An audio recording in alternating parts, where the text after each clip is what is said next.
Hello and howdy everyone. A few days ago I had the pleasure of seeing the new Studio Ghibli film from Up on Poppy Hill. I really enjoyed it. I've been thinking about it actually quite a bit these last few days. I saw it on the same day as another film I've been thinking a lot about, Room 237.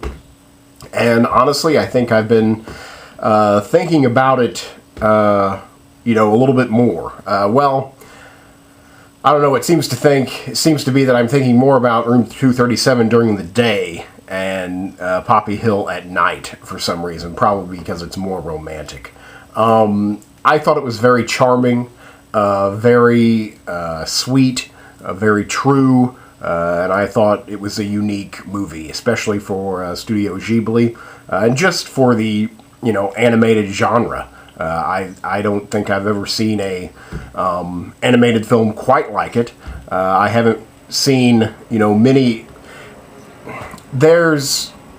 I think it's more than a trend, but there's just this whole subsection of animation in Asian cultures, I believe, that has animated stories, animated films, but they aren't in any way fantastic. In terms of fantasy, they are, oftentimes they depict historical events. I think the most obvious example would be Grave of the Fireflies, which I believe is also a Studio Ghibli film. I would say that, this is in that vein. This is a real story. Not to say that it was a true story, but it is most definitely a real story. And I've never seen a Studio Ghibli film like that. Given I haven't seen, too many Studio Ghibli films outside of the Miyazaki canon. I've basically seen every Hayao Miyazaki film a few times. But I've only seen a few outside that. I think I saw some of the Pompokos, recently The Secret World of Arrietty, and have I seen anything else from Ghibli?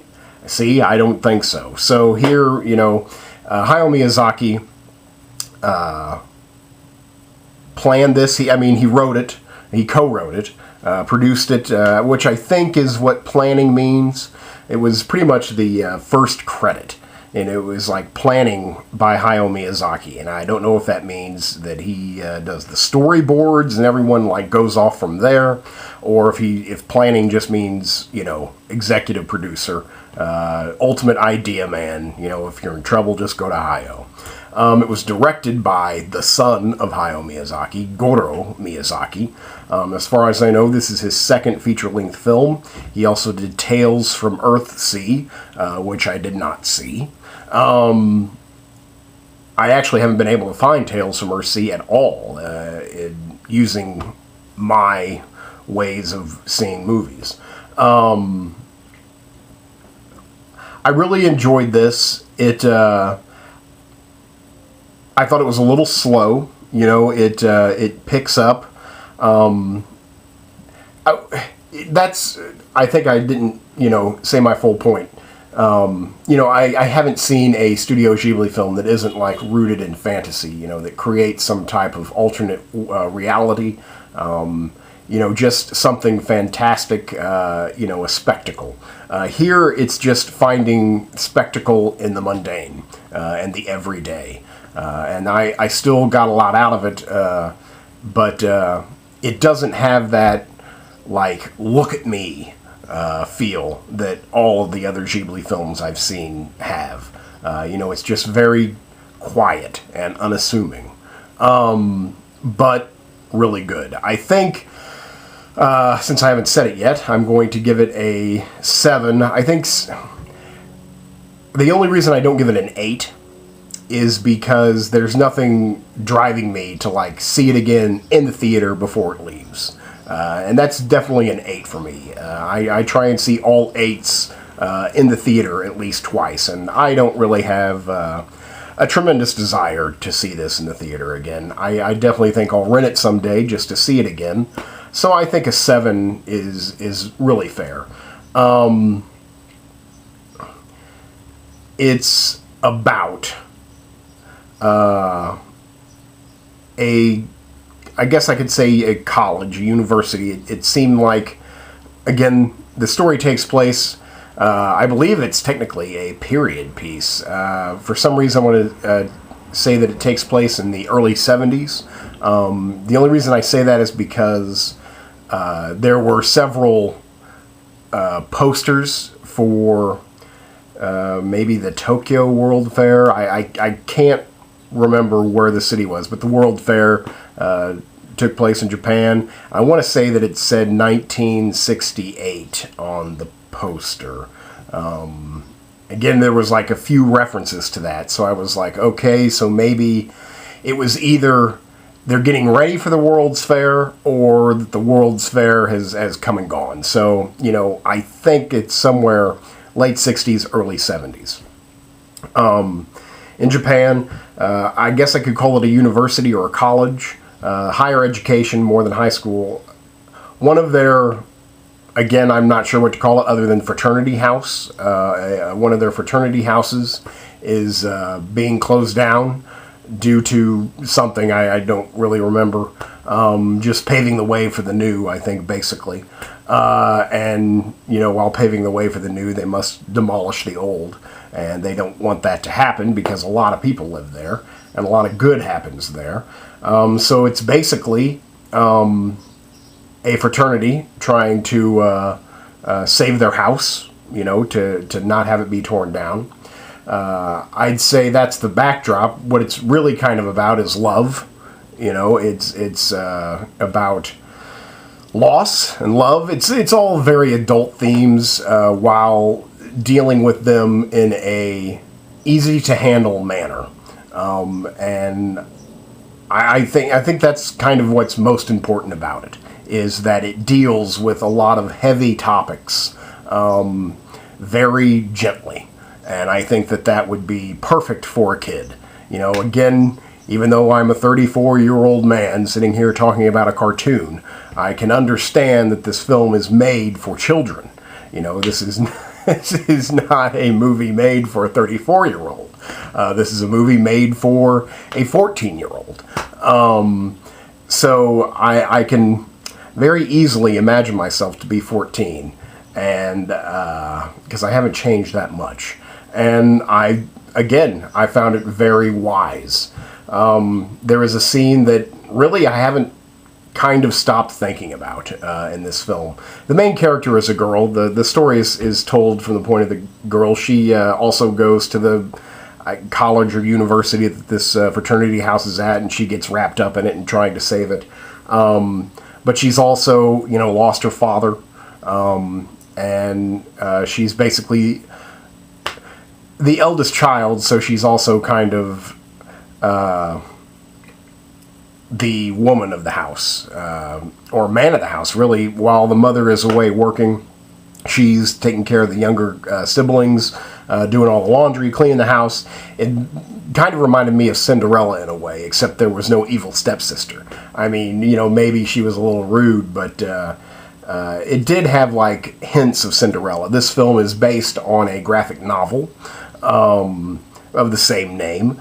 I thought that, again, Hayao Miyazaki co-wrote this, and I think the other writer, other co-writer, was the author of the graphic novel.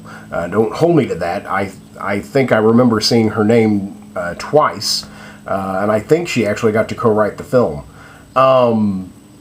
So I imagine it stays pretty true to the source. I'd say that it doesn't really, you know, it's not too fantastically directed.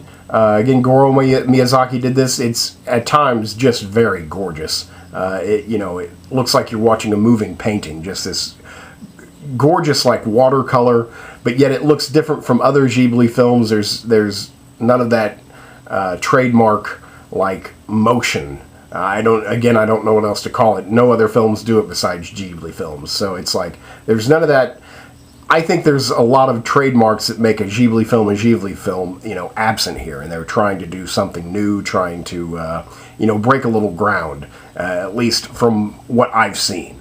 So I think that's when they try and do something new, I think that's fantastic. It's definitely, slow at the start. I'd say, for the first 20 minutes, it's like getting going, and you're meeting all the characters, and you're realizing that, this is going to be an hour-and-a-half cartoon of people talking and solving problems, and, talking some more. So it's, a little slow, but then I think it just finally kind of works its magic, and you're slowly hypnotized by it, and then you're kind of moved by it by the end. One scene that I haven't stopped thinking about, really, just because I don't think I've seen a scene like it in animated fare, and I think that I was just really impressed by it. And we have a teenage girl, again, our main character. I would, maybe she's supposed to be 18. I'm not certain, 17, 18. There's a scene, maybe a minute, 2-minute scene of her trying to go to bed, like tossing and turning in her sleep. She's just found out that someone she's in love with, she can't be in love with. So she's getting over this heartache of realizing that she can't be with the one she loves. And she's trying to get to sleep, and she's just tossing and turning, and she basically just starts to quietly, realistically cry. Cry into her pillow. Again, just kind of laying there, and again, quietly, because there's other people around sleeping, just quietly sob into her pillow. And I was moved by this. I was just like, not many live action films would be that brave to just have a 2-minute scene of showing their character try and get to sleep, and then slowly just cry, just cry into a pillow, and have no dialogue, have us, intuit her emotions and what she's thinking, knowing the context of the scene. And, again, I don't think many live action films would do that and let us watch a live actor, think and be torn apart and then eventually sob into her pillow. And yet here it is happening in a cartoon. And I really haven't stopped thinking about that scene. And I think that that's the power of this film and what makes it unique, and why it should ultimately be seen. It was absolutely gorgeous. The animation, again, arguably the best hand-drawn animation in the world. Comes out of Studio Ghibli, so it's like obvious that it's going to be beautiful. It was funny. It had this, sweet sense of, it was just so sweet. It was like just this super nice Valentine's card. It was sweet without being saccharine. It was sweet without being just like high fructose corn syrup. It's real, and there's just this prevailing sweetness that doesn't overpower, but it permeates everything, and it really just gets a hold of you. It's like if you watch Poppy Hill and at the end you're not happy, you're an asshole. You've got a grudge against life, basically. I think if you can watch this film and not, somewhat be moved by it, you've got problems. I don't know what else to say. Again, it was funny, it was sweet, it was smart, it was real, it was true. I guess some of the voice acting I thought was a little odd. Again, I will put that in as why I'm not giving this a higher score than a 7. Some of the voices sounded too mature for me. Again, I was divided. I thought I was watching, in essence, a college movie, because I thought this was taking place on like a university.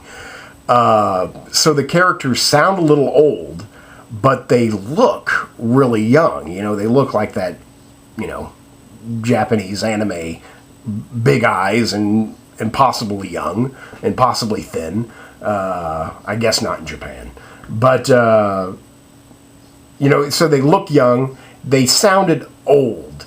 And I only recognized a couple of the voices while watching the film. One of those is Ron Howard. I thought, what is Ron Howard doing in this movie? And it was, I kind of realized that, you know, I think they're sacrificing, you know, perfect casting for letting people with power who want to work with Miyazaki, letting them work with Miyazaki. Because he certainly had, you know, his hand in, you know, recording these vocal performances. So I think it's like, again, you know, Miyazaki is one of the most important filmmakers, you know, working today, and anyone with a brain would want to work with him. And I think, again, people are pulling strings and like, you know, can't you get me in this Miyazaki film?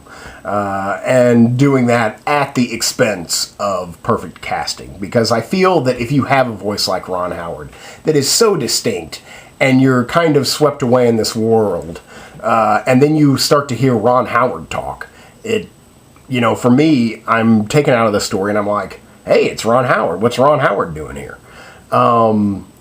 Besides Ron Howard, he was the only voice in the film that I recognized. The only name that I saw at the start was Gillian Anderson. Gillian Anderson has been a Studio Ghibli regular, I believe, since Princess Mononoke. So I kind of expected to hear Gillian Anderson at some point, but I could not pick her out. I could not pick out Gillian Anderson. But besides those two, Gillian Anderson and Ron Howard, I didn't recognize any of the voices. Not too many of the names. Well, they've kind of slipped my mind. But particularly the male lead, the love interest, you know, the unrequited love, the young man who's at, you know, trying to save the fraternity most of all. His voice, to me, it just was out of place. I couldn't really put my thumb on it, you know, finger on it. It was just, he looked so young, but he sounded old, and I don't know, I just didn't get so much out of his vocal performances. You know, that's it. You know, I just thought the vocals were a little odd this go around. You know, I don't really know what else to say. It definitely didn't, besides, you know, having Ron Howard pop in there for like 2 minutes, and none of it was distracting, you know, to a point, you know, to an excessive point, but I definitely let it get to me a little bit. I was like, you know, gosh, you know, I wish the voice acting was better. You know, I just thought it, not the acting, but maybe the casting, you know, just the casting. The acting was fine. It just seemed a little out of sync. You know, that's it. Otherwise, I thought it was, you know, pretty tremendous. I think a solid 7. And again, I feel kind of guilty not giving it an 8. I mean, I might as well give it an 8, but again, I just don't have that drive to see it again in the theater, which is what I think an 8 is. So I think that's about it. You know, it's a gorgeous, fun time. Again, with Studio Ghibli, you really can't go wrong. So there you go. So that's from Up on Poppy Hill, and I will give it a solid 7. Thank you much.